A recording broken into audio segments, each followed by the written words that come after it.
Somewhere on this street is a secret neighborhood. See if you can spot the entrance. Hey, John, the Happy Urbanist, here for KUA. I want to show you the Finley Street cottages. Though it looks like a typical unassuming Atlanta street, the Finley cottages are a pocket neighborhood right there. Let's go check it out.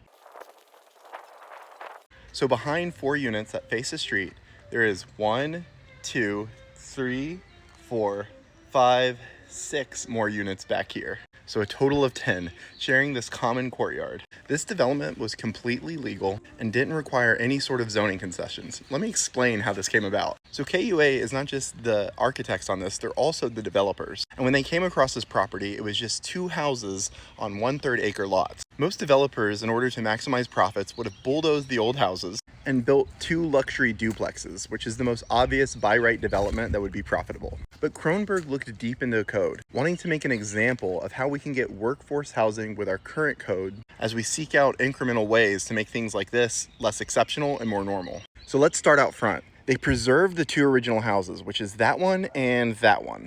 And these 2 houses to either side of them are actually an extension of them. It's technically a duplex now, but you can see they're just connected by that little tiny hyphen. So they have a look and feel of a single family house, which is how the rest of the neighborhood feels. Now that they have 4 units facing the street, the code allows them for 4 accessory dwelling units, which is what these are along the back.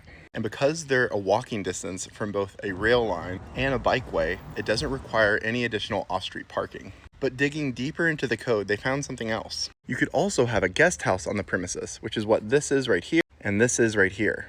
Now, guest houses don't allow for permanent residents unless they're watchmen or servants of the quarters.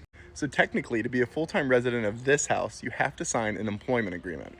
But what's so striking about this development is all the thoughtfulness that goes into it. It doesn't feel like a greedy developer trying to hack the code to maximize profit. This courtyard is literally beautiful, and you can hear someone practicing saxophone over there. They preserved shade trees and even created a common area to compel you to get to know your neighbors and spend time together. The landscaping is immaculate, and they didn't just create areas for staging bikes. They also have a fix-it station with tools and air pump. Now, I get there's a lot of people who will see this video and still think, I don't want to live there. I want my own yard. And that's fine. What this is meant to do is to expand the imagination, to show you what other people might long for or just practically need. And in this case, it worked, with multiple officials pointing out that this is the type of housing that Atlanta needs. As one of the fastest growing areas in the country, it can't continue doing what it always did. And perhaps with a few changes to zoning and building codes, places like this can become more normal.